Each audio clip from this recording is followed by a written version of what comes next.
Masuk. Iya, masuk.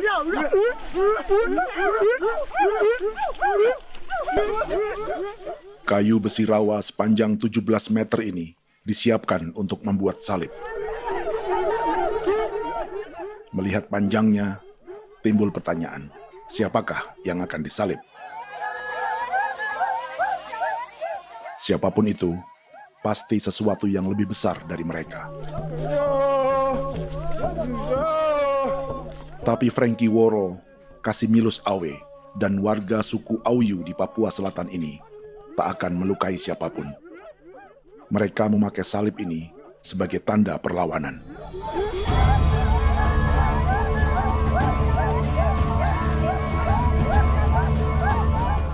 Yang mereka lawan memang lebih besar, yaitu pemerintah Republik Indonesia.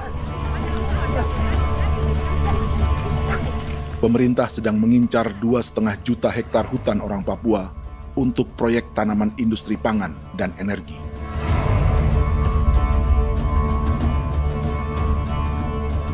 Ratusan kilometer dari salib orang-orang Auyu itu, orang Muyu sedang menyiapkan gerakannya sendiri. Tapi kali ini dalam bentuk sebuah pesta. Pesta yang disiapkan oleh marga Kimco Jinibju selama 10 tahun.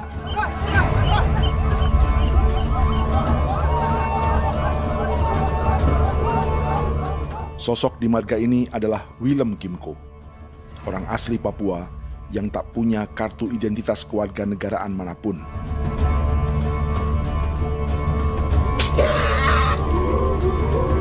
Pesta adat ini sudah cukup langka, tak hanya di Papua, bahkan di kawasan Pasifik dan peradaban Melanesia. Awalnya bayarnya ada kalau bukan. Intinya ada kode kode bipnuka, dan jitana ya kati kode beranipo.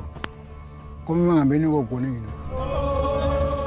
Ada gagasan dan gerakan sosial di balik pesta orang-orang Muyu ini. Sama dengan gerakan salib merah yang dimulai orang-orang Auyu. Salib ini akan menjadi yang terbesar dari 1.800 salib merah yang telah ditancapkan berbagai suku di Papua Selatan dalam 10 tahun terakhir. Ribuan salib merah yang dipadukan dengan palang adat adalah tanda larangan yang menyatukan unsur-unsur adat dan agama. Kami percaya bahwa kalau memang kami sudah tidak mampu untuk menyelesaikan persoalan ini, dalam hal ini perusahaan tidak bisa masuk, berarti kami minta bantuan kepada nenek moyang dan Tuhan. Atribut perang orang Auyu ini diukir atau dilukis, digambar di batang salib ini dengan tujuan bahwa kami larang dengan sangat keras. Jadi apabila siapapun, baik dari antara kita sendiri yang melanggar batas ataupun pihak lain yang mau mengganggu keselamatan hak tanah adat kami, maka kami siap untuk melakukan ancaman perang. Salib-salib ini tidak ditancapkan di halaman-halaman gereja, melainkan di tanah dan hutan adat, di dusun-dusun sagu, dan di tempat-tempat yang disakralkan. Sebab 1.800 palang adat dan salib ini memang bukan semata tentang agama, tapi untuk mencegah negara dan perusahaan memasuki tanah dan hutan adat mereka. Papua bukan tanah kosong.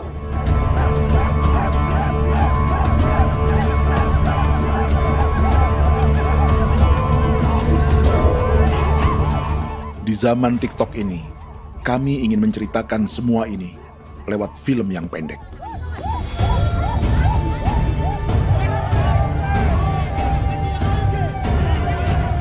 Tapi kami jelas gagal.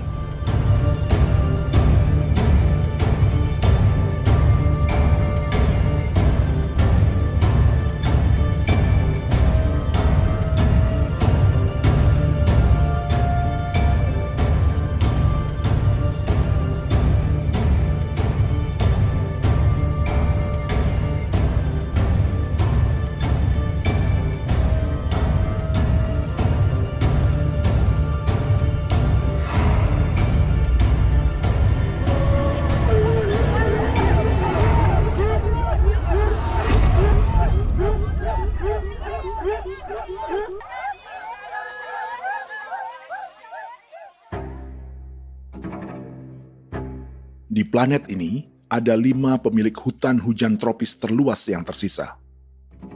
Kongo di Afrika, Brazil, Peru, Bolivia, dan Indonesia.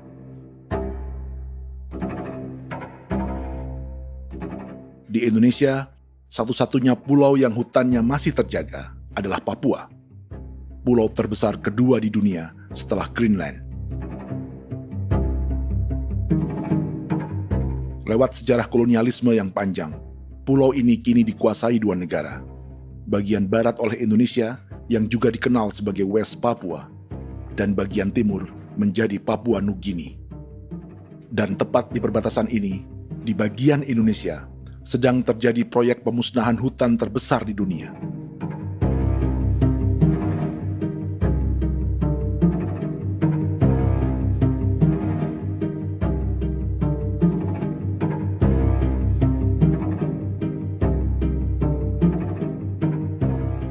Pemerintah Indonesia sedang membuka lebih dari 2,5 juta hektar hutan untuk sawit, tebu, padi, dan peternakan.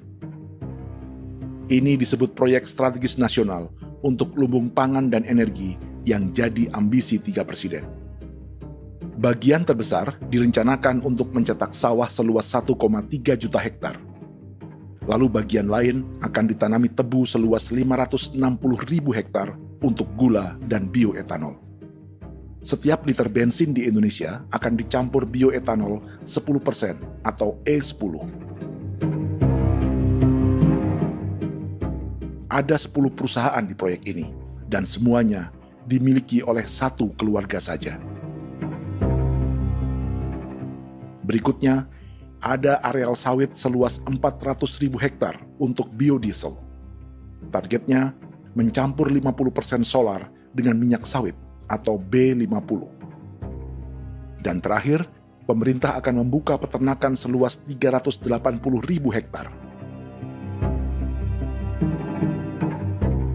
Jadi, apa yang salah dengan proyek pangan dan energi ini? 5 orang Papua dalam film ini akan menjawabnya.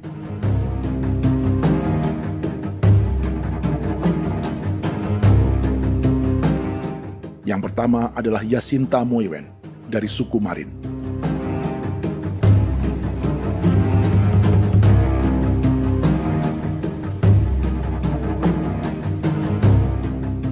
Yasinta dan warga di distrik Ilwayap di Merauke sudah menjadi korban. Hutan dan rawa sebagai sumber pangan dan ekonominya telah dihancurkan. Jalan sepanjang 135 km sedang dibuat, dan di kiri kanannya akan dicetak 1 juta hektar sawah. Mereka sulit menolak atau melawan. Salib sudah digeser, masih datang lagi dengan senjata nih mereka nih. Karena proyek ini juga dijaga tentara. Macam-macam senjatanya.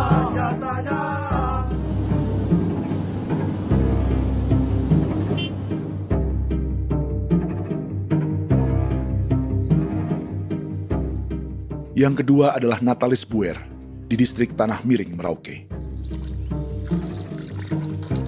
Petani milenial ini merasa ditelantarkan. Sebab setelah hutannya diubah menjadi sawah, sebagian sawah-sawah ini tak tergarap. Orang asli Papua seperti Natalis tak punya modal untuk benih, pupuk, perawatan, hingga ongkos panen.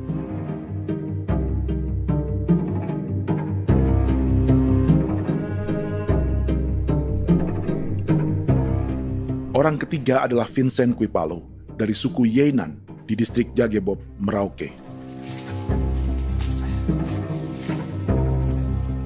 Vincent dan suku Ye sedang menjadi korban. Hutan adat orang-orang Ye sedang dihancurkan untuk perkebunan tebu dan bioetanol.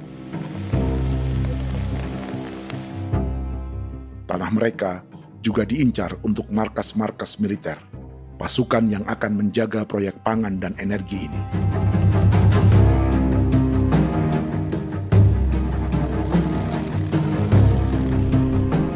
Yang keempat adalah Frankie Woro dari suku Auyu di distrik Fofi, Kabupaten Bovendigul. Hutan dan tanah mereka terancam perluasan perkebunan sawit untuk campuran biodiesel atau B50. Orang-orang dari suku Auyu ini adalah calon korban.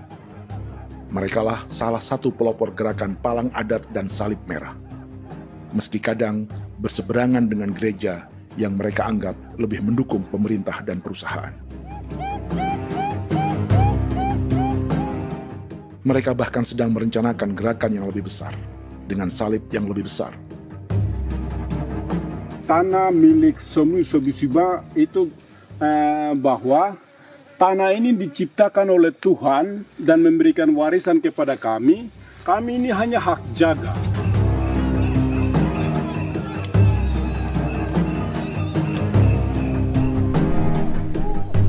Sosok kelima adalah Willem Kimco dari suku Muyu di Bovendigul. Tokoh adat dari Muyu ini hidup di garis belakang proyek negara, sehingga belum menjadi korban. Tapi mereka sedang bersiap menghadapi segala kemungkinan. Tinggal di belantara dan perbatasan membuat sebagian mereka tak punya status kewarganegaraan. Tapi mereka telah hidup jauh sebelum ada Indonesia atau Papua Nugini.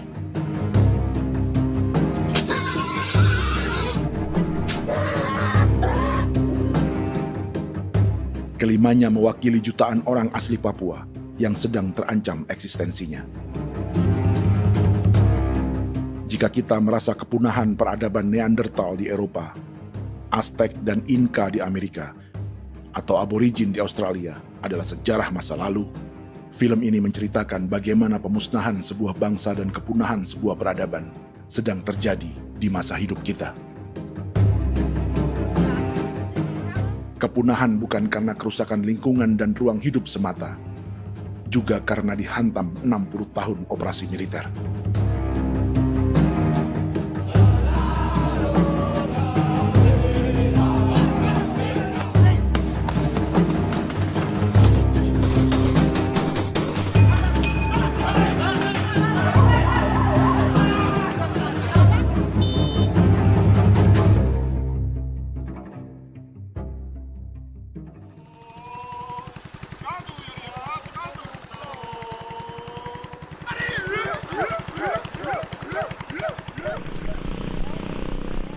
Frankie Woro dan orang-orang Auyu sedang berburu. Tapi lokasi perburuan mereka mulai dikuasai perusahaan perkebunan sawit.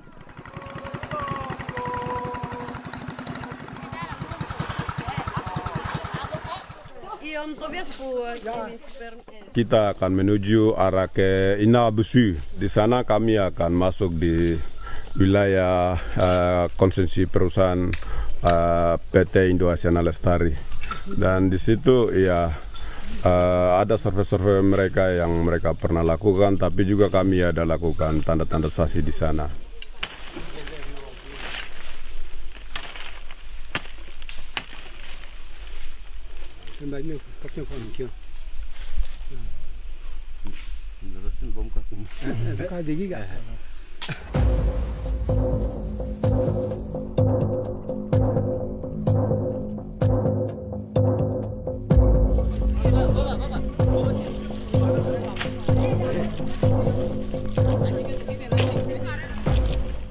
Dapat dengan yang induknya, tapi karena induknya dia lari dan terlambat kerja, akhirnya yang bisa kita dapat dia punya anak ini saja. Ini kalau pakai bahan kayak asli.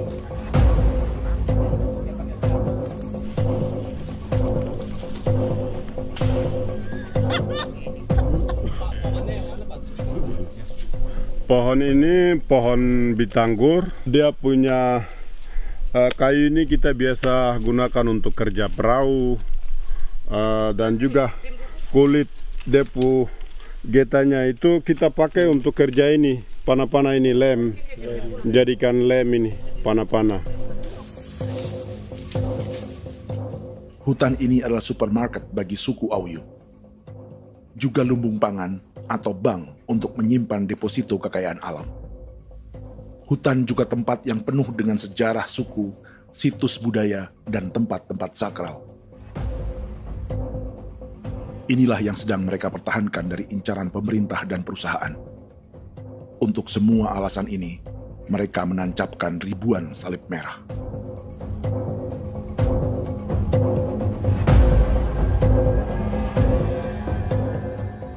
Tapi dari kampung, warga suku Auyu memberi kabar pada Frankie tentang intimidasi oleh aparat negara agar mereka melepas tanah ke perusahaan sawit dan berhenti memasang palang adat dan salib merah. Ada beberapa titik yang saya sudah siap, tetapi di sini emergensi dari saya, terutama di Kampung Sokanggon, PT Damai Timber. Dia mengganggu saya dengan menggunakan kekerasan maupun pihak hukum. Dan kemarin saya ada pernyataan penolakan secara resmi, tapi masih tetap dengan menggunakan pihak hukum untuk masuk, untuk harus dituntut saya untuk harus diterima perusahaan itu. Kita di situ ada 15 marga, tetapi 15 marga juga tidak setuju. Marga-marga siapa yang terima dan marga-marga mana saja yang menolak. Nanti kita lihat dari pertimbangan itu, dan di situ dan kita undang mereka untuk bicara dengan kami. Sebagai sosok yang aktif dalam gerakan, warga Auyu terus memberi informasi lapangan kepada Frankie yang tak selalu berada di kampungnya. Izin pernyataan yang mereka paksa saya untuk tanda tangan itu, tapi sementara saya tidak tanda tangan. Data semua ada di tangan saya.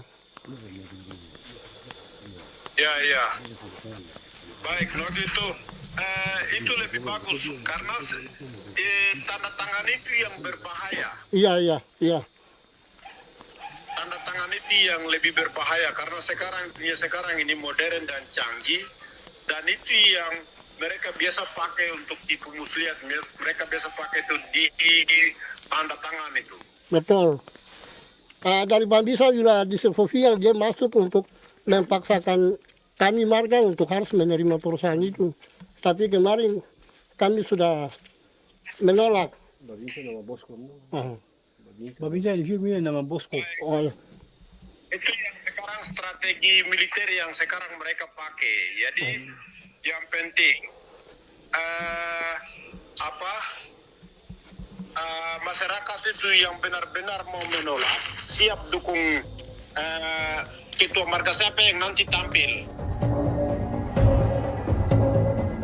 Ini adalah peta konsesi sawit untuk biodiesel dalam proyek strategis nasional. Dan di distrik Fofi inilah, orang-orang Auyu hidup dari sungai dan hutan. Tapi Frankie di Bovendigul masih lebih beruntung.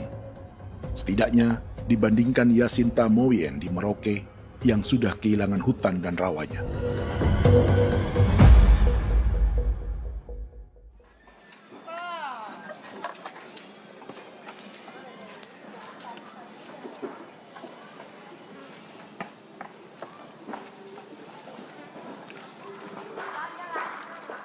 Yasinta dari suku Marin adalah petani sayur di Kampung Wanam, distrik Ilwayap, Merauke.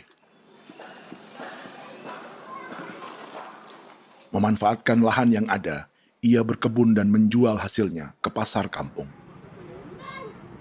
Ini ekonomi warga di Wanam untuk menghasilkan uang, lalu memberi barang kebutuhan yang tak bisa mereka produksi sendiri.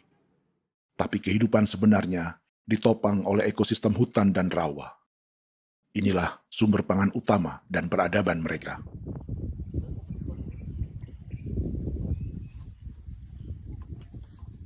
Namun ketenangan ini diusik ketika tiba-tiba pada Mei 2024, di Pelabuhan Wanam datang ratusan alat berat untuk proyek pangan dan energi pemerintah.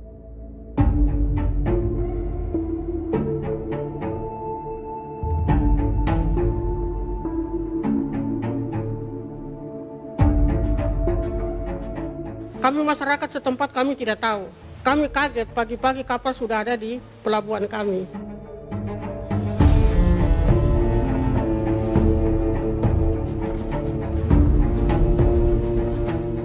Yasinta Moiwen atau Enrika Gebze dan warga lainnya tak pernah diajak bicara atau dimintai pendapat.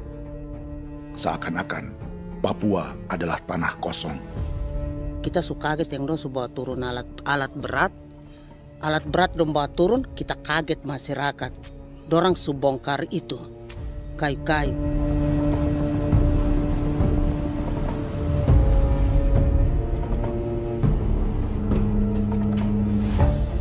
Bersamaan dengan alat-alat berat itu, juga berdatangan tentara Indonesia untuk mengawal proyek pembukaan hutan milik Jacinta.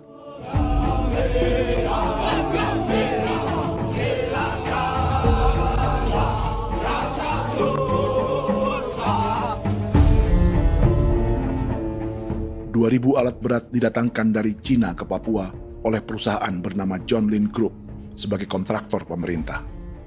Ini disebut sebagai pesanan eskavator terbesar di dunia dengan nilai 4 triliun rupiah. Misinya membuka hutan dan rawa milik orang Marin, salah satunya untuk membangun jalan sepanjang 135 km. Sementara di kiri kanannya akan dicetak sawah yang ditargetkan seluas 1,3 juta hektar. Jalan berupa garis lurus ini bukan rute tradisional ekonomi masyarakat. Jalan ini akan menghubungkan kawasan perkebunan sawit dan tebu di sebelah timur, juga untuk mobilisasi pasukan militer. John Lin Group adalah perusahaan yang dimiliki Andi Samsudin Arsyad atau yang dikenal dengan Haji Isam. Sebagian orang mengenalnya sebagai pengusaha yang hobi balapan mobil.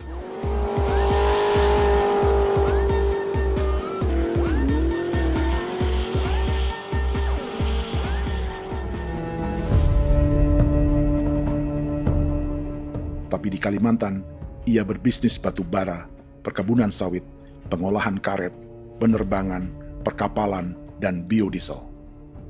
John Lin Group kini juga menjadi pemilik perkebunan tebu dan pabrik gula terbesar di Indonesia. Sayapnya melebar dari Kalimantan hingga ke Bombana, Sulawesi Tenggara.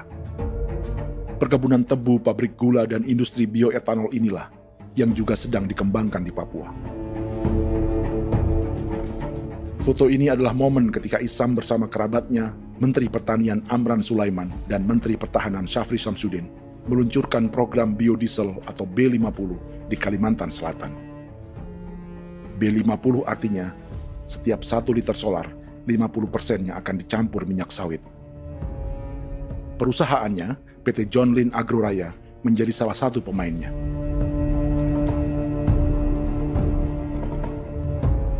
Sepanjang tahun 2025, saham PT John Lin Agroraya pernah naik hingga 700%.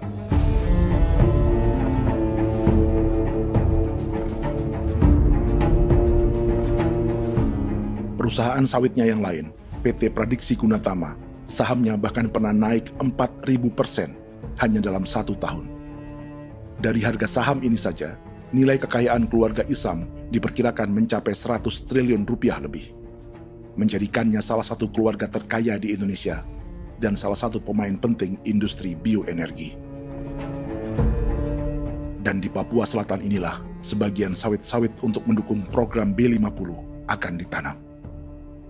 Inilah tanah orang-orang Wambon, Muyu, Marin, Yei, atau Auyu seperti Frankie Wor.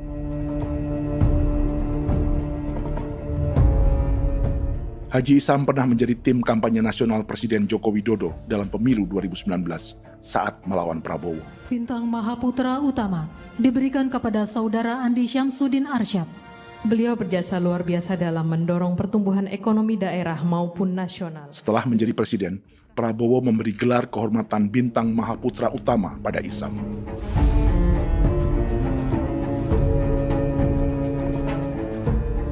Sejumlah menteri Prabowo, juga kerabat dan orang-orang yang pernah bekerja di perusahaan Isam.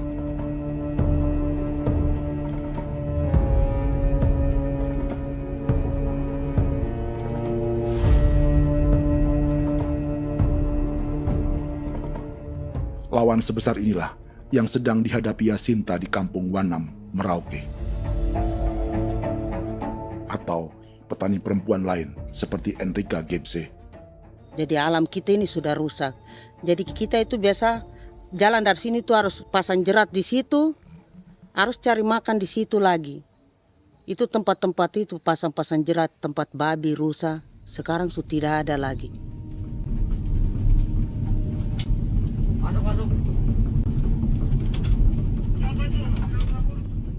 Rekaman ini memberi gambaran bagaimana Kasuari kehilangan rumah di bekas hutan dan rawa yang telah dibabat.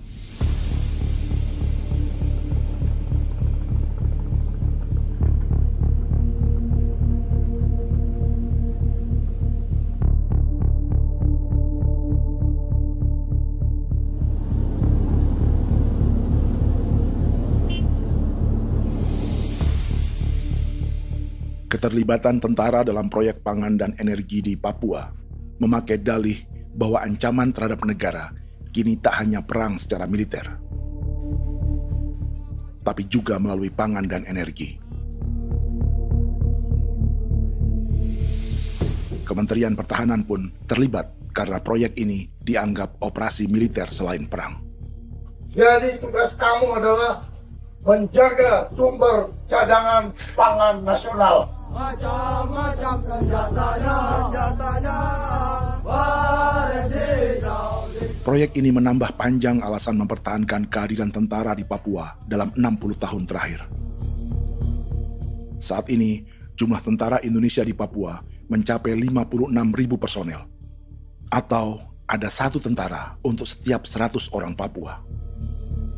Bandingkan dengan rata-rata nasional, di mana hanya ada 1 tentara untuk 696 penduduk Indonesia. Itu belum termasuk polisi. Artinya, 1 orang Papua dijaga lebih banyak senjata dari rata-rata penduduk Indonesia. Tanah dan hutan diambil secara sepihak untuk kepentingan pembangunan batalion dan bandar antariksa. Ini bentuk perampasan masyarakat. Penolakan kehadiran markas-markas militer terjadi di sejumlah tempat di Papua. Tak hanya karena trauma dan ketakutan, juga karena mengambil tanah-tanah adat.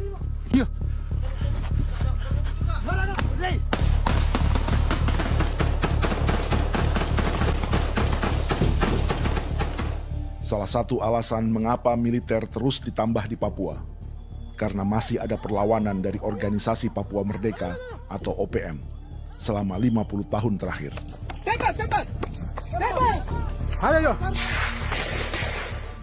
Tapi kekuatan militer OPM diperkirakan hanya 1.430 personel dan 360 pucuk senjata. Selebihnya, mereka menggunakan senjata tradisional.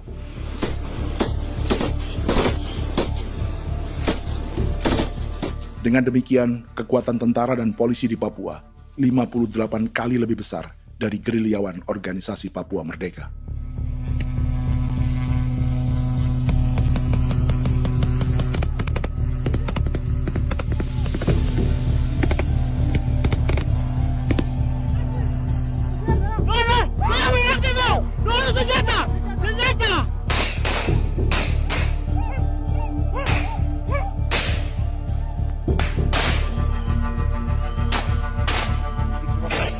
Sebagian tentara berada di garis depan pertempuran, tapi sebagian besar lainnya terlibat operasi non-tempur menjaga proyek pemerintah dan investor swasta.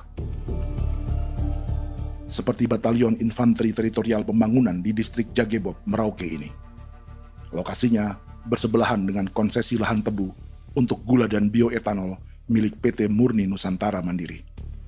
Baik perusahaan maupun markas militer, keduanya mengambil hutan milik suku Ye dari marga Kuipalo.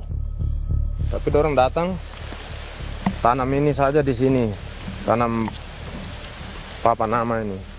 Victor Kuipalo menunjukkan apa yang terjadi. Jadi kita juga kaget ini. Nah, kalau ini papan nama ini memang, ini papan nama ditanam tapi bukan haknya mereka yang ini. Ini hak kami di sini, hak dusun kami, marga Kuipalo yang punya hak dusun ini. Setelah memasang patok, alat berat mulai bekerja untuk membangun markas militer di tanah orang Ye.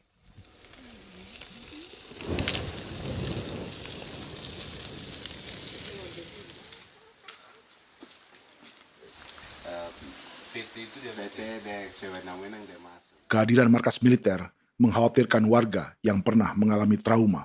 Takut kenapa? Kalau macam yang awal macam sekarang bu kampung hidup ini kan aman. Terus kenapa harus didirikan korem di sini? Bukankah dengan adanya Korem semakin aman ada tentara di sini?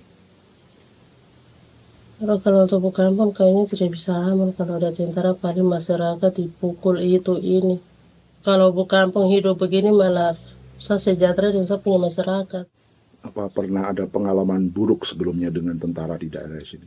Ada yang cerita waktu pos-pos di sini tuh di 13, 12 itu zaman katanya Patimura.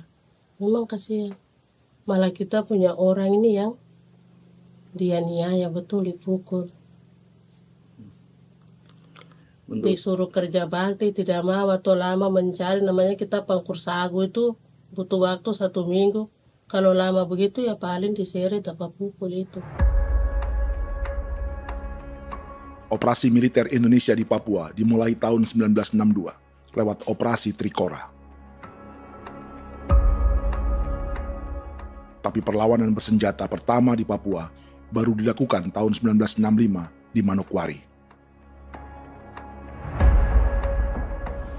Nanti tanggal 1 Mei jam 12.30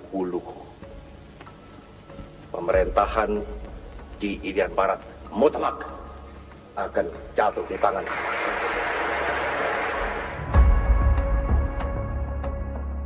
Sejak itu, selama 60 tahun, operasi militer untuk menaklukkan Papua terus dilakukan. Salah satu operasi militer paling berdarah adalah Operasi Wibawa untuk memenangkan Indonesia dalam jajak pendapat tahun 1969. 643 orang tewas di Paniai. Lalu disusul 4.146 korban tewas antara tahun 1977 hingga 1978.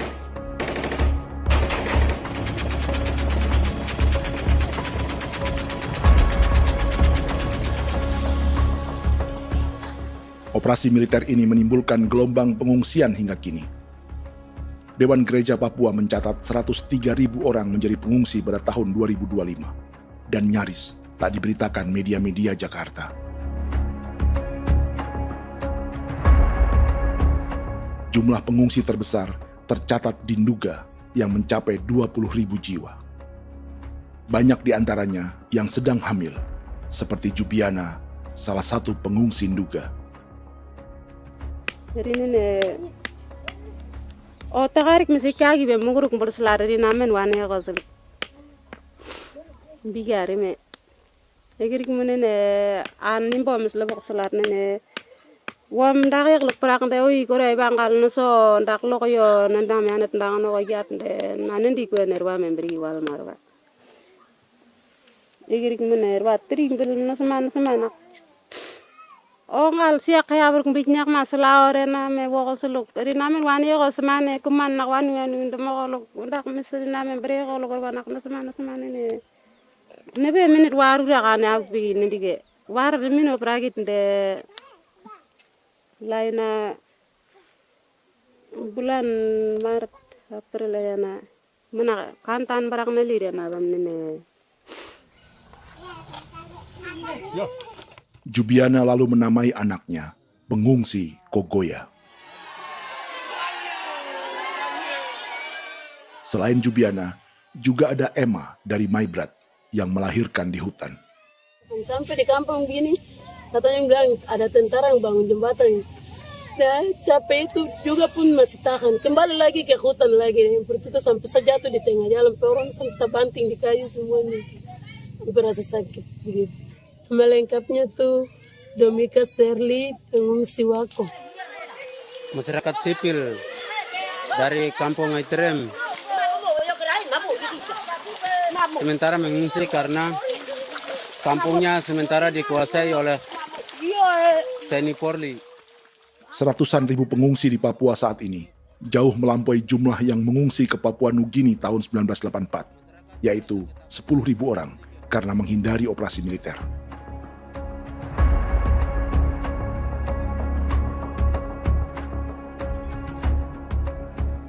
Bersamaan dengan operasi militer, eksploitasi sumber daya alam Papua juga dilakukan sejak masuknya tambang emas dan tembaga Freeport pada tahun 1967.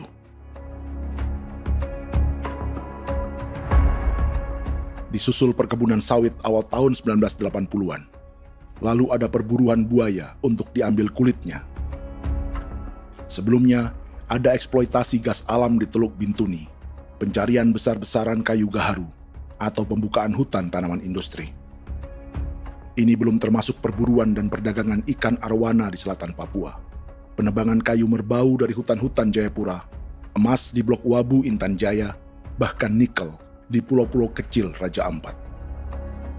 Dan kini, dalam skala yang belum pernah terjadi dalam sejarah, Papua dipaksa mencetak sawah, tebu untuk bioetanol, dan sawit untuk biodiesel.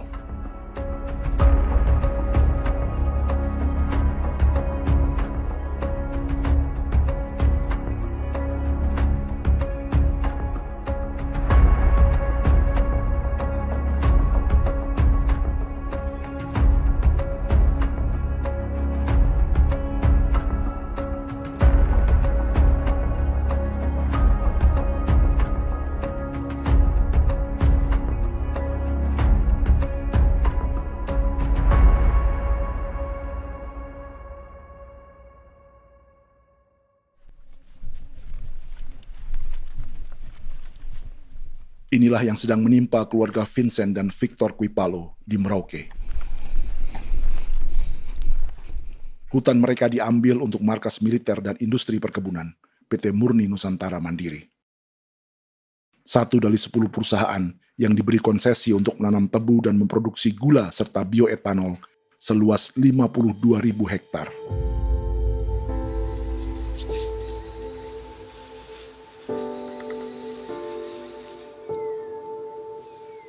Perusahaan ini dianggap mengambil hutan dan tanah orang-orang Ye, terutama marga Kuipalo, yang memiliki hak adat terhadap 2.300 hektar hutan.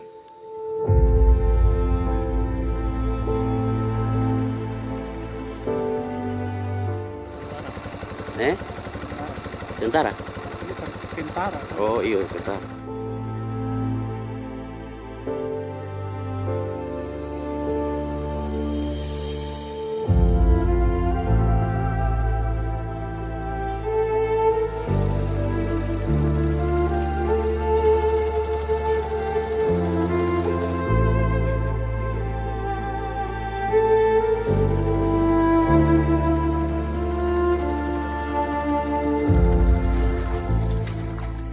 Keluarga Kuipalo sedang melihat apakah perusahaan semakin mengancam tanah mereka. Dan kekhawatiran itu terbukti. Iya, makanya tadi saya bilang ini dari sini saja dekat, ini sudah masuk di dalam ujung lapang ini. Ini hutan, yang ini hutan yang dorong ada bongkar sekarang ini. Ini sudah punya alat sudah dekat ini. Dekat sekali ini. Ini sini. Nacau, kelapa itu yang jalan lama, jalan setapak ini. Dari udara, terlihat alat-alat berat semakin mendekati tanah orang-orang Ye, marga Kuipalo.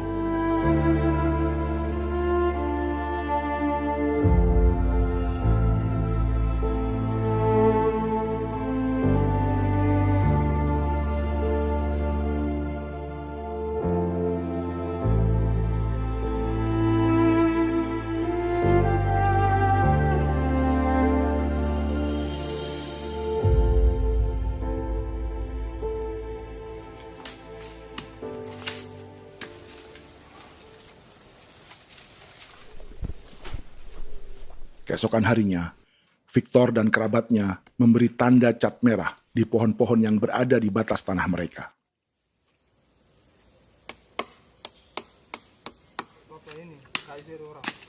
Tapi tanda peringatan adat ini tak diindahkan perusahaan.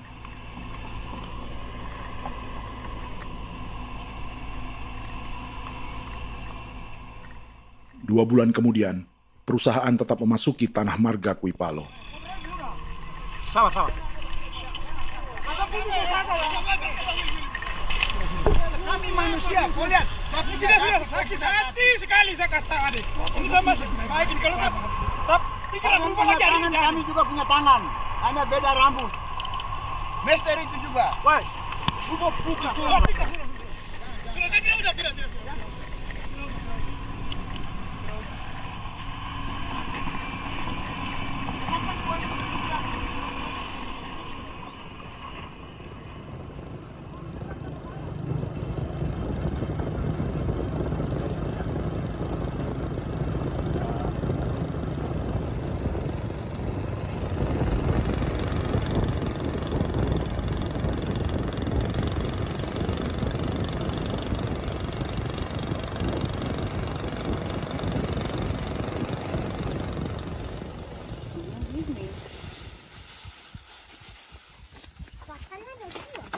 bisa masuk sini.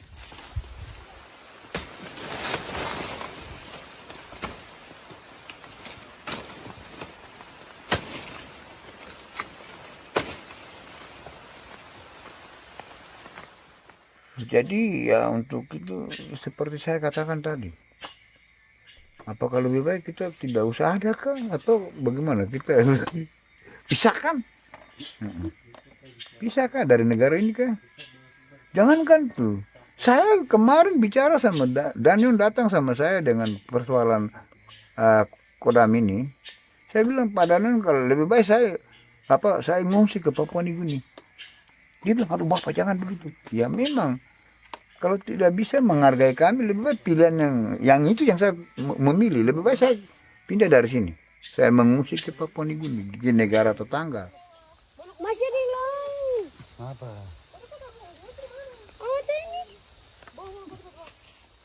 Saya bilang sama Kapolsek Pak, Agustus ini 17 Agustus saya tidak kasih naik bendera merah putih. Saya bendera ada, nanti saya taruh di meja. Bendera saya ada. Karena saya punya pikiran percuma kita ini merasa bahwa kita hidup di bawah naungan merah putih. Ternyata merah putih tidak lindungi kami. Tidak anggap kami sebagai kami rakyatnya. Dia lambang negara. Dan kami menghargai lambang negara itu. Ternyata lambang negara ini, kita bernaung di bawah lambang negara ini, kita tidak dilindungi. Hak kita tidak dihargai.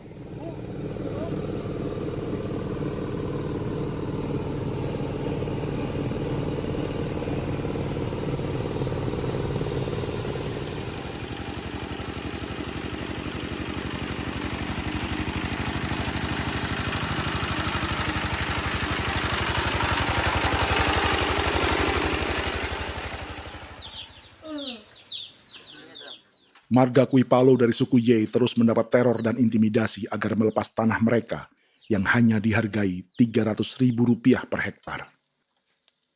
Tapi mereka tidak berjualan tanah. Makanya mama itu tidak suka untuk lepas tanah. Untuk apa? Baru di dalam hutan itu ada obat-obat tradisi. Itu sudah Kalau macam ada sayur juga, kita ambil sayur yang dia tumbuh sendiri. Jadi kita ini mau kemana, kalau itu sudah digusur, ya habis. Kita ini jadi penonton.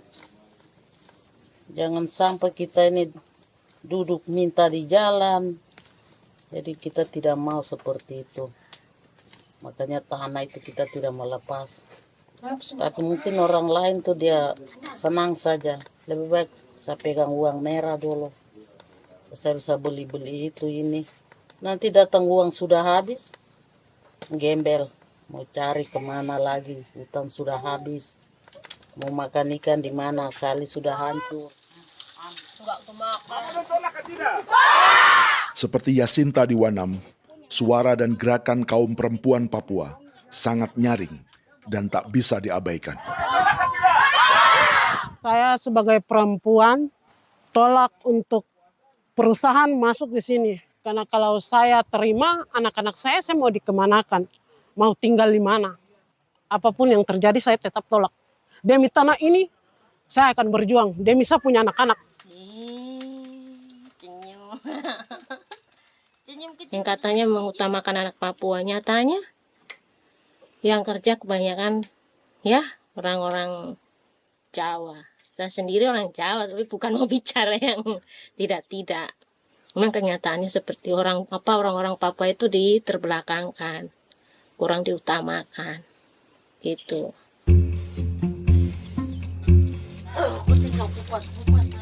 Proyek food estate seperti mencetak sawah, bukannya tak diikuti warga Papua.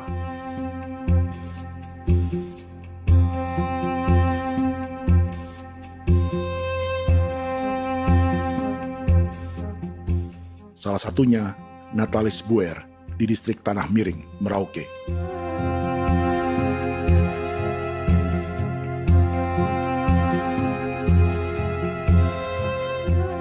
Setelah menghabisi hutan, pemerintah Indonesia mencetak sawah untuk tanaman padi karena beras mulai menjadi makanan pokok menggantikan sagu. Sebagian besar penggarapnya adalah warga transmigran yang datang sejak era 1980-an. Bahkan petani transmigran sudah ada sejak Belanda membuka proyek padi kumbe di distrik Kurik. Lokasi yang sering jadi langganan pejabat Indonesia memamerkan sawah di Papua. Tapi Natalis juga ingin belajar menanam padi atau bersawah.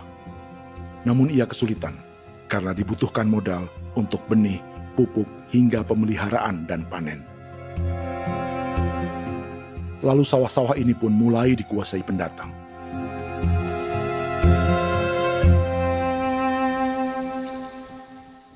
Tapi sejauh ini di kampung kami ini yang saya lihat memang ada kelompok kami punya di sini yang sudah tergabung dalam Gapoktan, kemudian masuk dalam optimalisasi lahan. Tapi baru saya anak asli yang punya lahan di sini. Mereka tidak punya. Pemerintah dalam hal ini adalah Kementerian Pertanian bersama-sama Kementerian Pertahanan yang dalam hal ini pada garis di bawahnya adalah TNI Angkatan Darat memberikan support yang maksimal kepada masyarakat khususnya di Merauke dalam rangka. Saya kemarin habis 9 juta. 9 juta ya? Iya, 9 juta karena dia sudah tidak dipakai toh. Ya. Perempuan Papua seperti Filomena juga mau bertani. Pemerintah memberi bantuan Rp900.000 per hektar lewat program optimalisasi lahan atau OPLAH.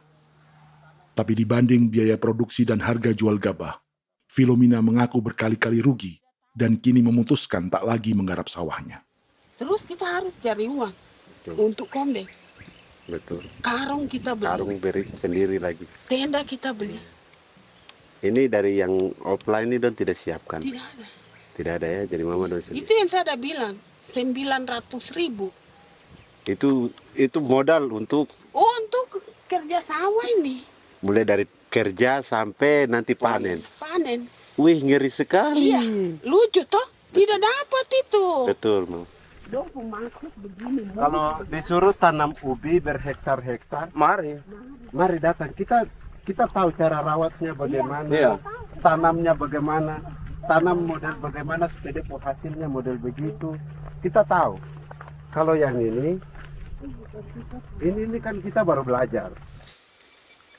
Sebagian hutan milik warga Senayu di Merauke sudah dibuka untuk sawah dan kebun tebu oleh PT Global Papua Abadi. Proyek pertanian ini dikerjakan oleh Kodim Merauke. Mereka melepas sebagian tanah karena ingin belajar bertani. Saya tete nenek moyang tidak ajar saya tanam padi. Tapi saya mau berubah. Generasi saya yang berikut ini besok lusa tidak bisa makan pisang, sagu. Namun program optimalisasi lahan yang dijanjikan dengan berbagai bantuan tak dirasakan Filomena. Obat rumput beli, obat padi beli, jonder kita bayar, bahkan bibit masih kurang, cari bibit lagi beli.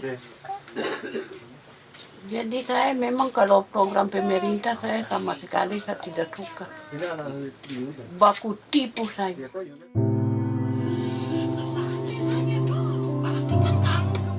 Mereka merasa ditinggalkan sendiri, jatuh bangun belajar bertani padi.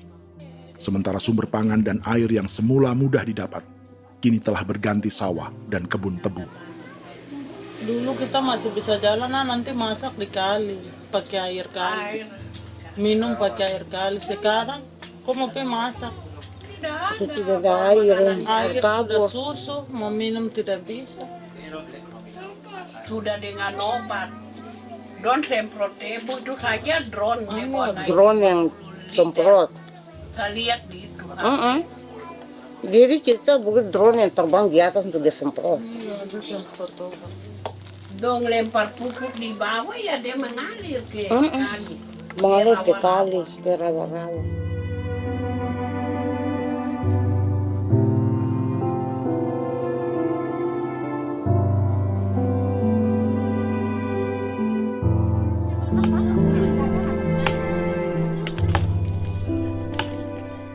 Seperti pertanian sawah bagi orang Bali atau Toraja, Bagi orang Auyu dan suku-suku lainnya di Papua Selatan, sagu juga bukan semata tentang pangan.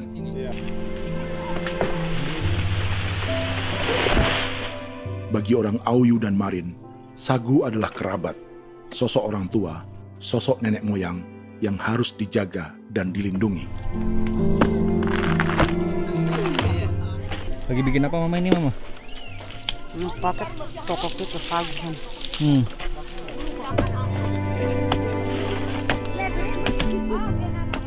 Kami diingatkan oleh leluhur, sagu itu tidak boleh digusur dan tidak boleh diganggu dengan cara apapun, dan di dalam rangka kepentingan apapun tidak boleh. Kamu harus bela, bahkan sampai nyawa pun harus menjadi taruhan demi membela keselamatan pergerakan sagu di atas tanah ini.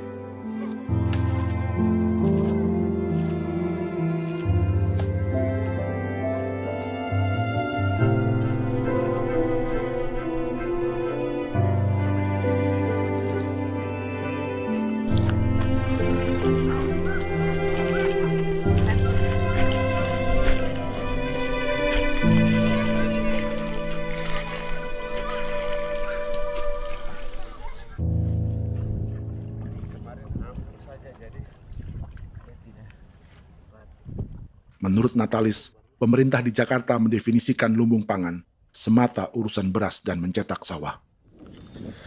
Sebenarnya orang Papua itu bukan tidak bisa bertani. Kami tanam ubi itu bagian dari pertanian. Nah, pertanian yang dimaksud oleh pemerintah itu harusnya selalu, itu kalau bisa pemerintah harus spesifikkan.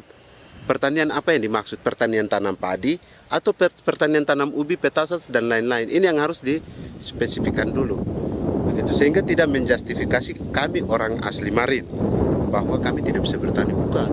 Kami buka kebun besar-besar di sana, bahkan bermeter-meter, ratus-ratus meter pakai sekop, bukan pakai ekskavator, tapi ini pakai skop. Itu pertanian, begitu.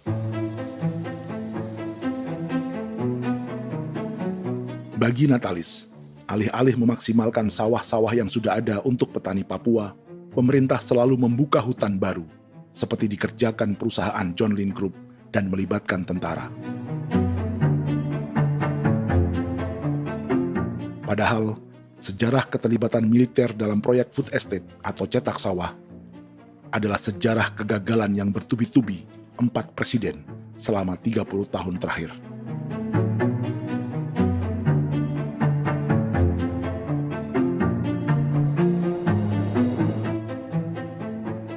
Papua bukan yang pertama menjadi proyek lumbung pangan yang melibatkan tentara. Kalimantan telah menjadi korban 30 tahun sebelumnya.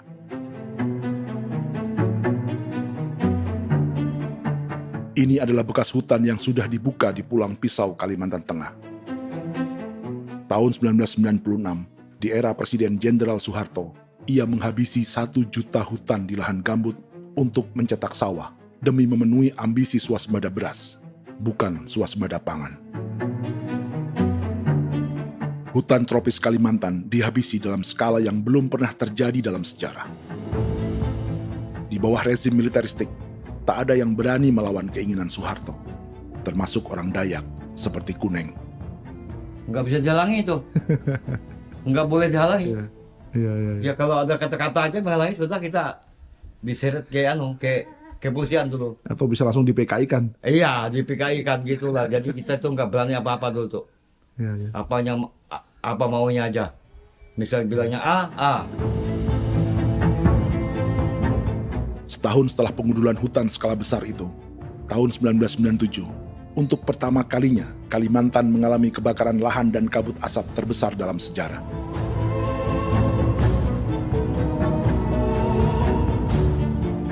Sebagai ilustrasi, ini kondisi kabut asap tahun 2015.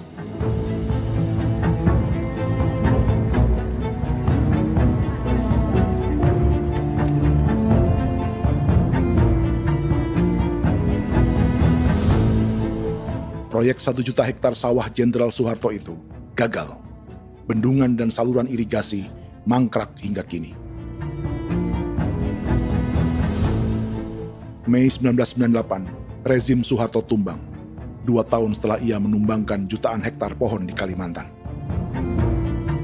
Setiap tahun, lokasi ini menyumbang kebakaran dan kabut asap yang merugikan jutaan orang.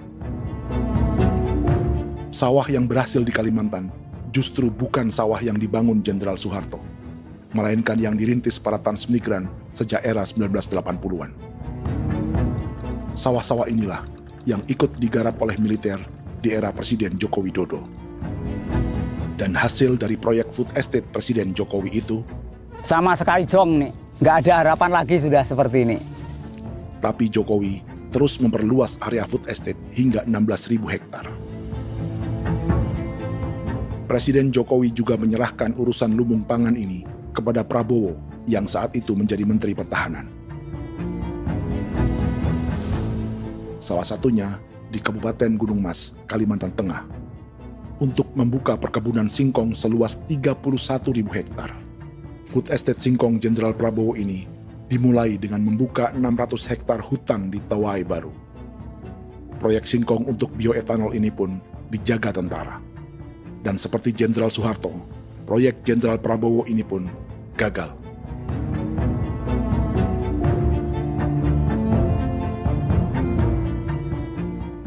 Dengan reputasi ini, Joko Widodo dan Prabowo justru sedang membuka 2,5 juta hektar di Papua.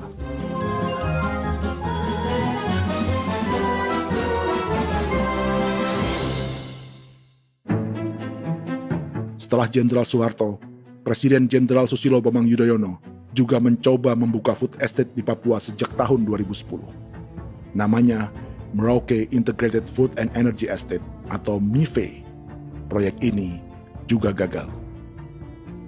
Lalu di lokasi yang sama, Jokowi berusaha meneruskan dengan proyek mencetak sawah 1,2 juta hektar yang juga gagal.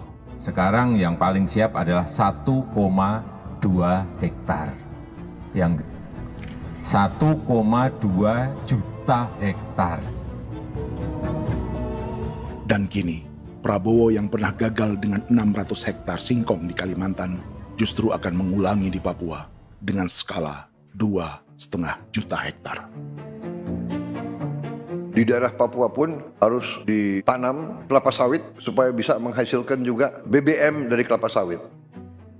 Dalam setiap proyek pangan dan energi di Papua, yang lebih menonjol bukan tanaman pangannya, melainkan untuk energi atau bahan bakarnya.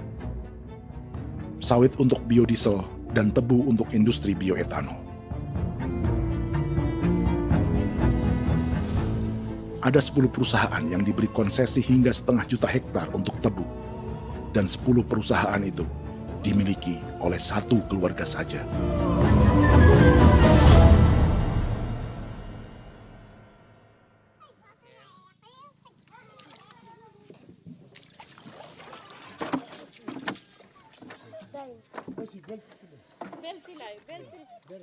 Para perempuan Auyu di Bovendigul akan berangkat memancing. Priska Beni membantu menyiapkan perahu.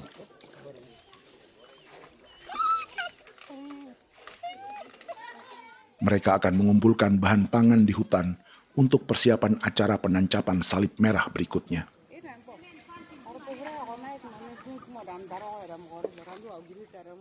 Priska sudah mengambil posisi memancing.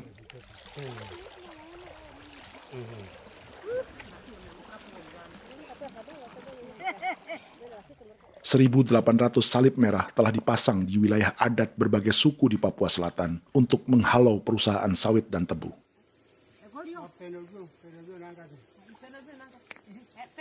Maria Tebung yang paling muda datang membawa hasil. 2 ekor ikan gastor alias gabus toraja. Sebagai generasi Z, pendidikannya sampai sekolah dasar. Di perusahaan perkebunan seperti sawit atau tebu, ijazah SD hanya bisa menjadi buruh kasar. Tapi ia tak tertarik. Karena kita hidup itu dari alam, kita pancing, juga di darat, bawa anjing, terus bikin pagar sagu, dapat babi, bawa baru kita makan. Jadi kita tidak mau perusahaan masuk. Kita tidak akan terima. Sementara Priska Beni masih mencari peruntungan. Tapi baginya, menjadi nelayan di Sungai Fofi masih lebih baik daripada bekerja 9 tahun di perkebunan sawit. Sudah pengalaman, jadi kita tidak mau lagi. Seberapa lama ketika kerja itu? Selama di sana. 9 tahun di sana. 9 tahun? Saya baru pulang dari perusahaan. Selama 9 tahun kerja di sawit, bisa punya rumah kah? Atau Tidak. motor kah? Tidak. Johnson kah? Tidak. Cuma makan saja. Pendapatan juga kan tidak lebih. Habis dimakan.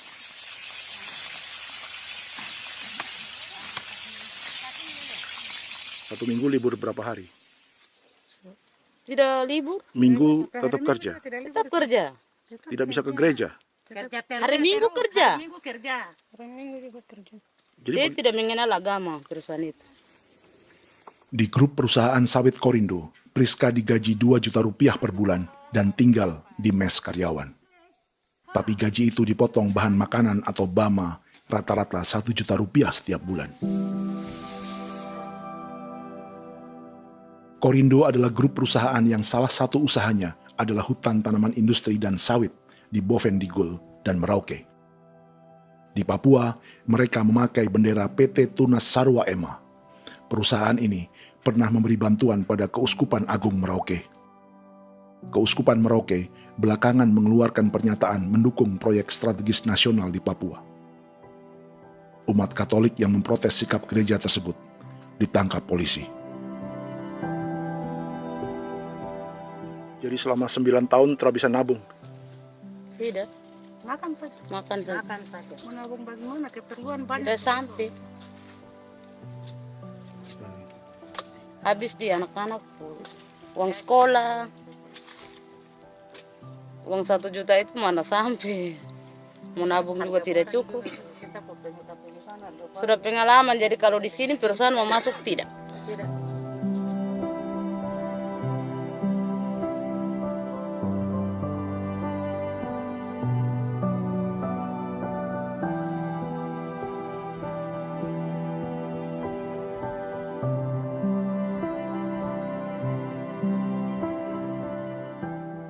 Dan menu makan siang seperti ini agaknya sulit bagi buruh sawit atau tebu yang digaji 2 juta rupiah per bulan.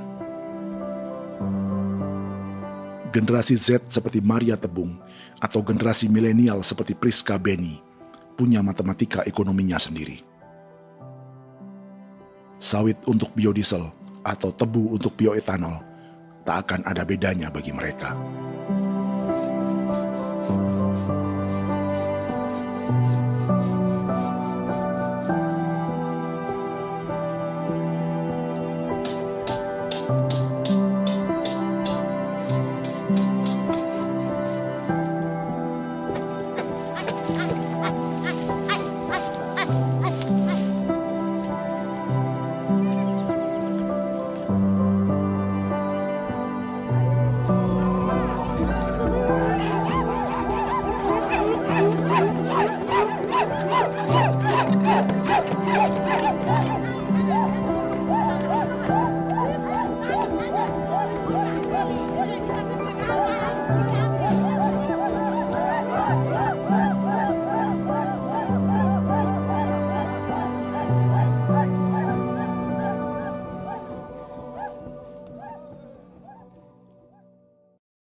Perkebunan tebu 1,5 juta hektar di Merauke adalah ide 3 presiden untuk menggenjot penggunaan bioenergi sebagai campuran bahan bakar fosil. Selain swasembada pangan, swasembada energi di daerah Papua pun harus ditanam kelapa sawit supaya bisa menghasilkan juga BBM dari kelapa sawit. Juga tebu menghasilkan etanol. Singkong, kasava juga untuk menghasilkan etanol. Bioetanol adalah bahan bakar nabati atau tumbuhan yang dapat dicampur dengan bensin. Sama dengan program biodiesel yang mencampur solar dengan minyak sawit. Pertamina saat ini sudah menjual BBM bioetanol dengan campuran 5% yang dipasarkan dengan merek Pertamax Green 95. Tapi pemerintah ingin menaikkan kadarnya menjadi 10% atau E10. Maka ke depan kita akan mendorong untuk ada E10. Kemarin malam sudah kami rapat dengan Bapak Presiden. Bapak Presiden sudah menyetujui untuk direncanakan mandatori 10% etanol. Idenya untuk mengurangi ketergantungan pada bahan bakar fosil yang diimpor dan menimbulkan polusi.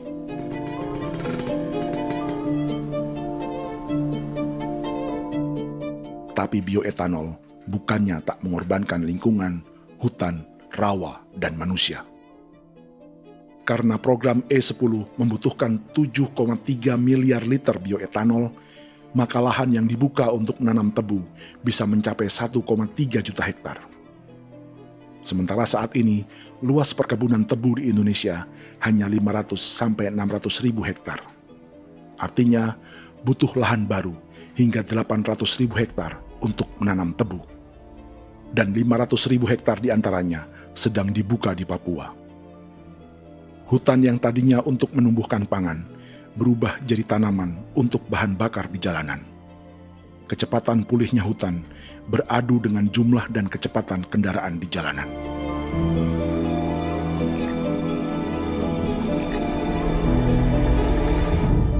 Dahaga terhadap energi tak pernah bisa dipuaskan. Setelah minyak sawit untuk biodiesel, dunia kini merambah singkong, jagung, dan tebu untuk bioetanol. Benua Amerika, Eropa, sebagian Afrika, hingga separuh Asia kini mulai memakai bioetanol sebagai campuran bahan bakar.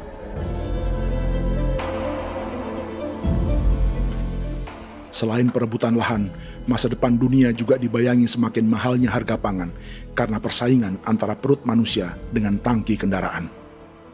Ini adalah lokasi perkebunan tebu dan bioetanol PT Murni Nusantara Mandiri yang mengancam tanah Vincent Quipalo dan orang-orang Ye di Merauke. Beberapa kilometer di selatan adalah PT Global Papua Abadi yang mengancam tanah orang-orang Muyu dan Marin. Dua perusahaan ini adalah bagian dari 10 perusahaan yang mendapat konsesi lahan untuk tebu dan bioetanol di Merauke. Batas konsesi mereka bahkan sama dengan batas negara Indonesia dengan Papua Nugini. Salah satu ciri bahwa peta konsesi ini dibuat di Jakarta dari atas meja. Sama seperti kolonial Inggris dan Belanda ketika mereka membagi Pulau Papua dengan garis lurus pada abad 19. Seakan Papua adalah tanah kosong. Bedanya, meski peta konsesi ini mengatur batas 10 perusahaan, tapi perusahaan-perusahaan ini sebenarnya dimiliki oleh satu keluarga saja. Ini nama 9 dari 10 perusahaan tebu dan bioetanol di Merauke, Papua. 99% saham mereka dimiliki sebuah perusahaan bernama PT Merauke Nusantara Manis. Sementara 1% sisanya dimiliki PT Merauke Gula Mandiri. Tapi saham kedua perusahaan ini dimiliki PT Merauke Sugar Group. Dan perusahaan ini, 90% sahamnya dimiliki pengusaha bernama Angelia Bonaventure Sudirman, serta perusahaan bernama Zico Trust dan Resource Harvest. Lalu 10% lainnya dikuasai PT Papua Energi Abadi, yang pemiliknya adalah Dudi Christian dan Angel Madeline. Sekarang, mari kita lihat siapa mereka. Angelia Sudirman adalah keponakan dari salah satu konglomerat sawit Indonesia, Martias Fangiono. 9 perusahaan di Papua ini berada di bawah bendera Merauke Sugar Group. Dan Merauke Sugar Group hanya satu dari 7 grup perusahaan milik keluarga Fangiono.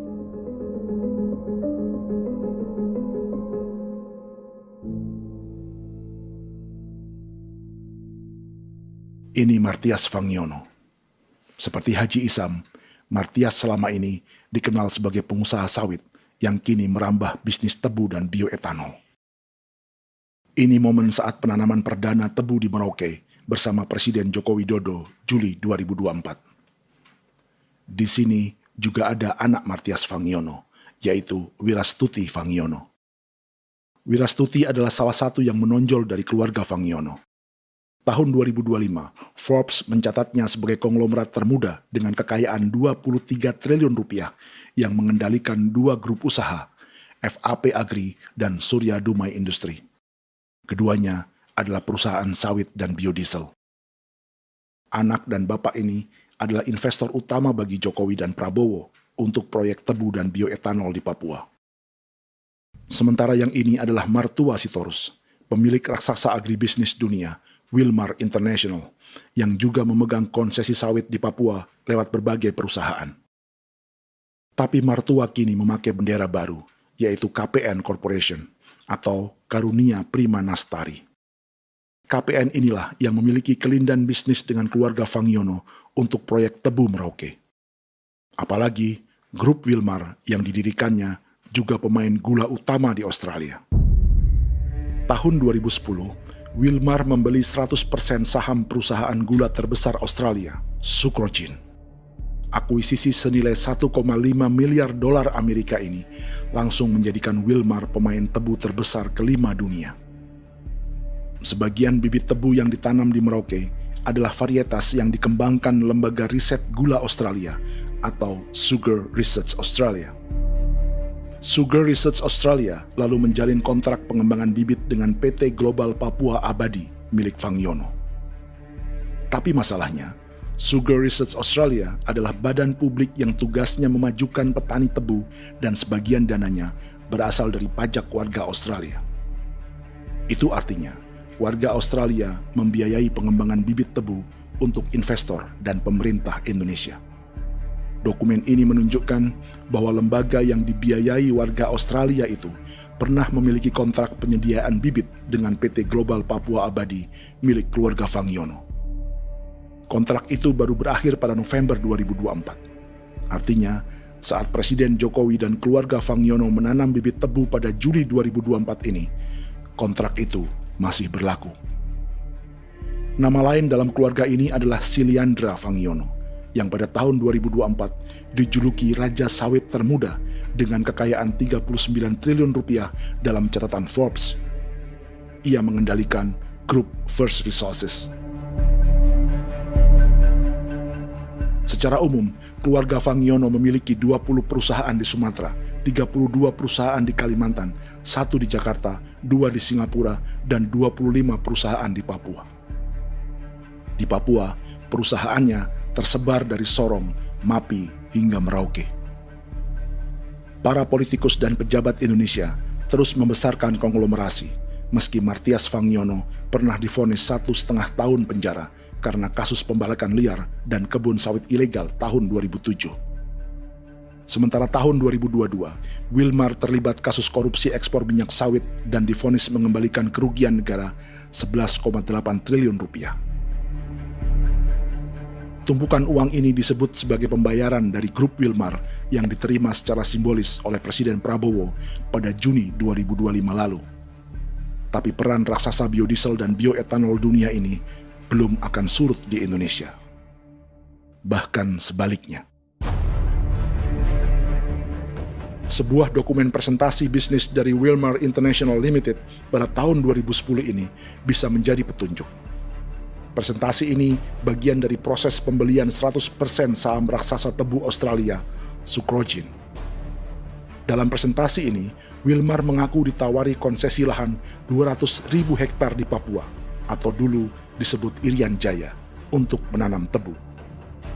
Dengan penerbangan hanya 2,5 jam dari kantor Sucrogin di kota Townsville ke Merauke, Wilmar akan mengawinkan bisnis gula dan bioetanolnya menjadi pemain dunia. Dan lokasi yang diincar oleh Wilmar adalah distrik Ilwayap di Merauke, kampung halaman Yasinta Moiwen. Dan persis disinilah, 14 tahun kemudian, ribuan eskavator John Lynn Group milik Haji Isam mulai membuka hutan sebagai kontraktor pemerintah. Presentasi dan gagasan ini dibuat oleh Wilmar pada Juli tahun 2010. Sebulan kemudian, Agustus 2010, pemerintah Presiden Susilo Bambang Yudhoyono meluncurkan proyek Lumbung Pangan dan Energi Merauke atau Merauke Integrated Food and Energy Estate. Targetnya membuka lahan 1 juta hektar dalam 5 klaster yang masing-masing 200.000 hektar. Angka yang sama dengan presentasi Wilmar. 5 tahun kemudian, 2015, giliran Presiden Joko Widodo yang mau melanjutkan proyek pangan dan energi 1,2 juta hektar. Menjelang pensiun sebagai presiden, Jokowi kembali menggencarkan proyek ini dan melibatkan Prabowo sebagai Menteri Pertahanan. Jokowi lalu mendukung Prabowo sebagai presiden berpasangan dengan anaknya, Gibran Rakabuming Raka sebagai wakil presiden. Kini, setelah menjadi presiden, giliran Prabowo yang melanjutkan proyek bioetanol dan biodiesel dengan memobilisasi militer dan melibatkan pejabat-pejabat yang juga para elit partai koalisinya.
Tahun lalu, hutan-hutan di Pulau Jawa dalam waktu singkat berubah menjadi perkebunan tebu di bawah rezim kolonial Belanda.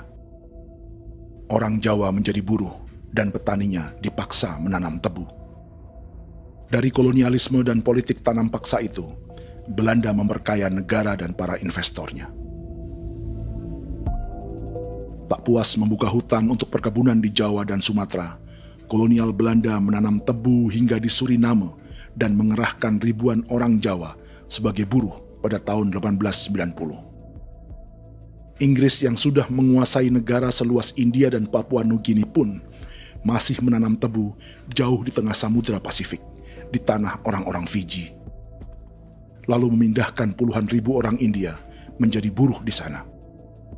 200 tahun sebelumnya, ratusan ribu orang Afrika bahkan diperbudak untuk bekerja di perkebunan-perkebunan tebu Spanyol dari selatan Eropa hingga Karibia, Kuba, atau Jamaika. Jika dulu tebu menjadi gula atau emas putih, kini cerita kolonialisme tebu berlanjut di Papua untuk bahan bakar nabati atau bioetanol. Dan seperti semua cerita tentang kolonialisme, akan ada yang berpesta dan ada yang membayar. Dalam setiap cerita pesta kolonialisme, baik di Jawa, Karibia, atau di Papua, selalu melibatkan para elit lokal, dari pejabat, perwira, hingga agamawan. Tapi dalam setiap kolonialisme, juga selalu ada cerita tentang mereka yang mempertahankan diri dan melawan.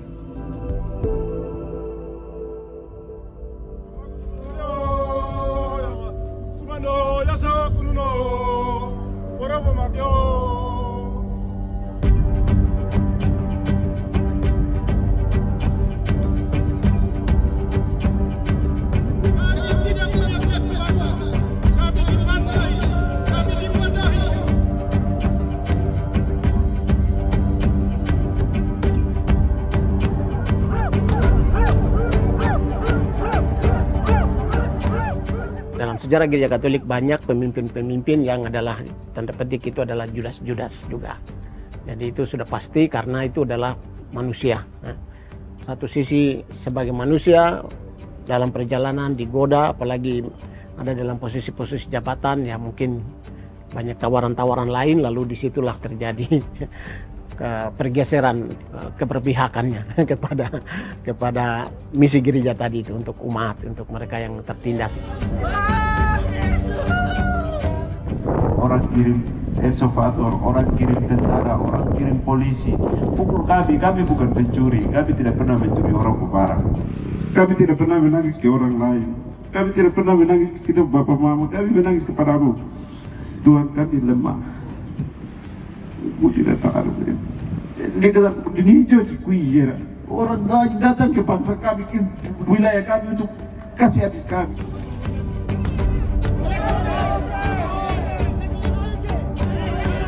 Ya Hakimam Dehi, Ya Hakimam Dehi, Bono Ya Hadigul Dehi, Bono Ya Hadigul Dehi. Kita buat sasi seperti begini untuk menolak perusahaan apapun yang masuk di tanah kami. Kalau kita kasih, kita bikin rusak sekarang, kita punya generasi berikutnya mau dapat kemana. Jadi kita nyatakan sikap di sore hari ini, kami tolak.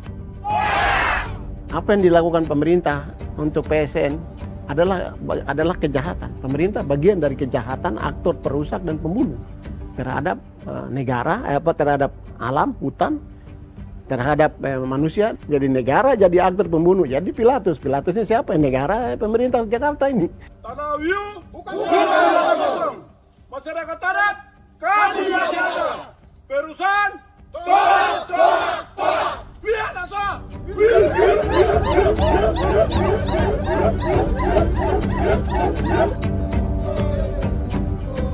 Jika tanah adat dan hutan adat hilang, kami mau hidup di mana? Maka di sini saya mau bilang, negara jangan tipu-tipu kami lagi.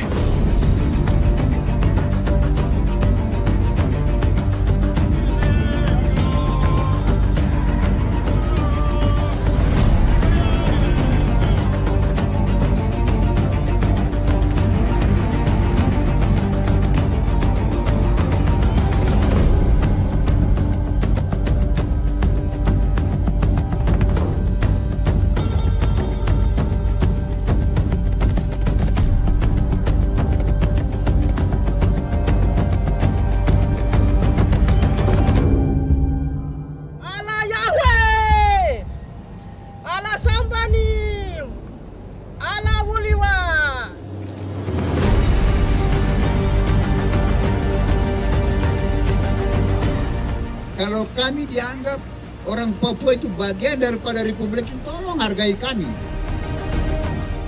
Dengan adanya PSN, PT John Hindruk yang sudah menerobos tanah kami dan hutan kami, merusak alam kami.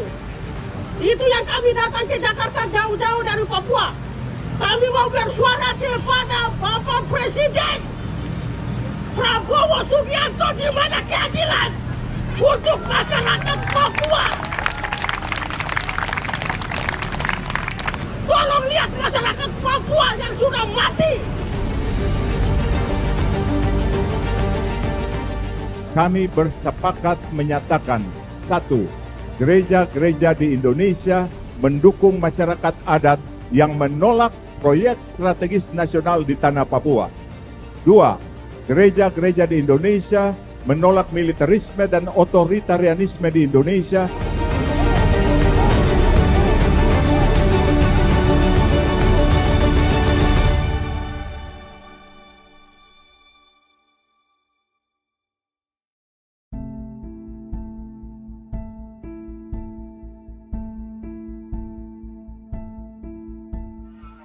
Kita sering merasa banyak hal buruk sudah jadi cerita sejarah. Dan kita sekarang hidup lebih baik, lebih beradab, atau mustahil melakukan kejahatan seperti di masa lalu. Kita tidak lagi menghukum mati orang dengan memenggal kepalanya. Kita menembaknya atau menyuntik racun agar tertidur dan mati. Tapi ada hal-hal yang tak berubah. Salah satu pembantaian yang kuat di ingatan kita adalah kejahatan Nazi atau genosida di Rwanda. Padahal pembantaian juga sedang terjadi di masa kita, seperti di Gaza, Palestina. Penghancuran sebuah peradaban seperti Indian di Amerika atau aborigin di Australia juga kita anggap masa lalu. Sekarang kita merasa lebih baik dan lebih toleran. Padahal proses penghancuran bahkan pemusnahan yang sama sedang terjadi terhadap bangsa Melanesia di Papua. Begitu juga dengan praktik kolonialisme. Kita merasa penjajahan seperti dilakukan Portugis, Inggris, atau Belanda sudah menjadi sejarah. Dan Indonesia tidak mungkin menjajah. Padahal itulah yang sedang terjadi dan dirasakan di Papua.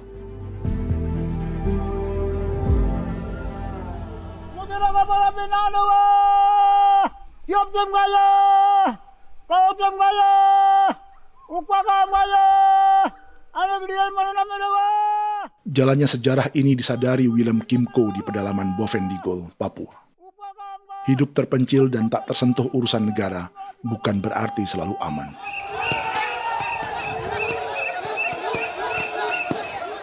Untuk sampai di tempat ini, orang-orang Muyu menempuh 2 hari berjalan kaki mengarungi hutan, lembah, dan sungai. Termasuk mereka yang datang dari perbatasan Papua Nugini. Mereka berkumpul untuk memenuhi undangan pesta adat yang disebut Awon Atatbon atau Pesta Babi. Yang mengundang adalah marga Kimco Jinipjo. Yang dituakan di marga ini adalah Willem Kimco. Ia tak punya kartu tanda penduduk dan kewarganegaraan manapun, baik Indonesia atau Papua Nugini.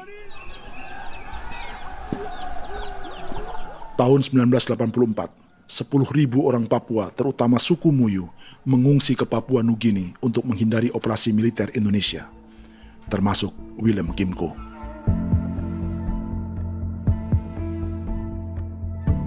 Apa yang membuat pesta adat ini istimewa? Apa bedanya dengan acara serupa yang dihadiri pejabat, tokoh agama, LSM, atau yang direkam oleh kru televisi dan konten kreator? 18. Pertama, untuk membuat pesta babi, orang Muyu perlu persiapan selama 10 tahun. Sebab, babi-babi yang akan jadi bagian dari pesta ini tak boleh dibeli, alias harus dipelihara sendiri. Babi-babi ini bukan bantuan pejabat pemerintah, gereja, atau LSM.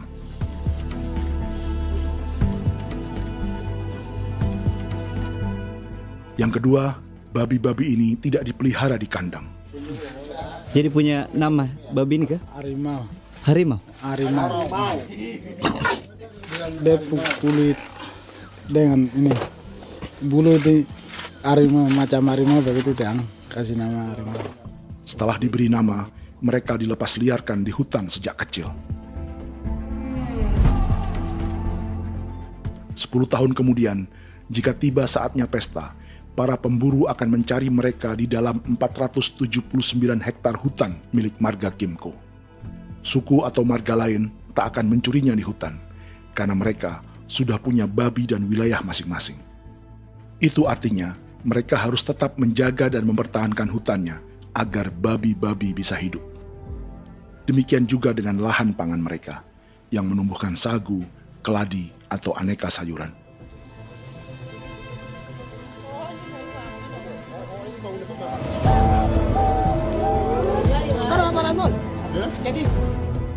Yang ketiga, dalam Awon Atatbon atau pesta babi, binatang ini tidak dimakan secara gratis.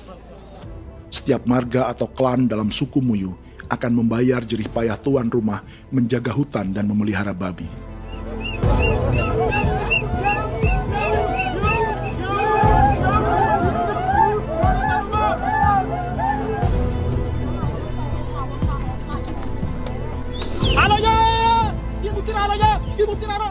Ini seperti arisan untuk menjaga budaya dan lingkungan. Bagian dari budaya dan ekonomi timbal balik yang ditandai dengan siklus memberi dan menerima.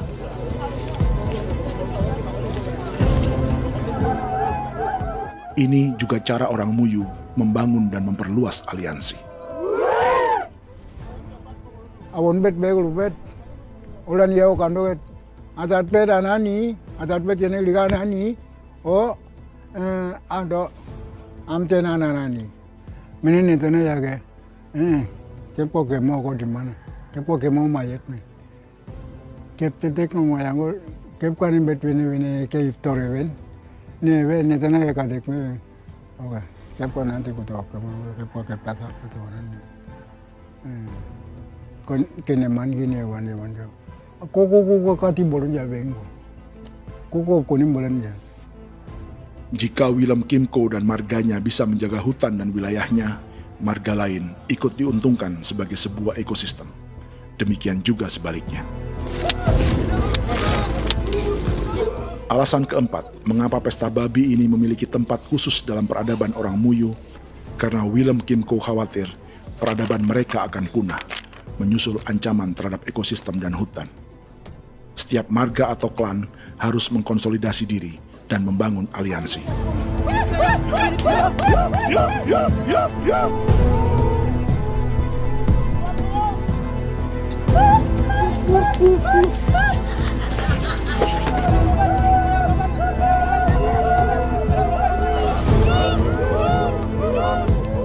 Kekhawatiran Willem dan orang-orang Muyu tak berlebihan.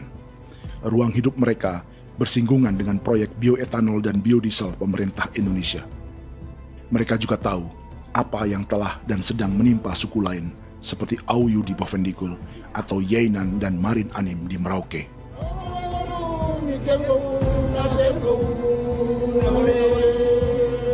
Jika suku-suku lain menggunakan palang adat dan salib merah sebagai gerakan perlawanan, orang-orang Muyu memakai pesta babi untuk mempersiapkan diri dan konsolidasi. Sebab, berbeda dengan saat mengungsi tahun 1984, kali ini yang datang ke tanah orang-orang Muyu tak hanya tentara, juga alat-alat berat bersama para pebisnis pangan dan energi.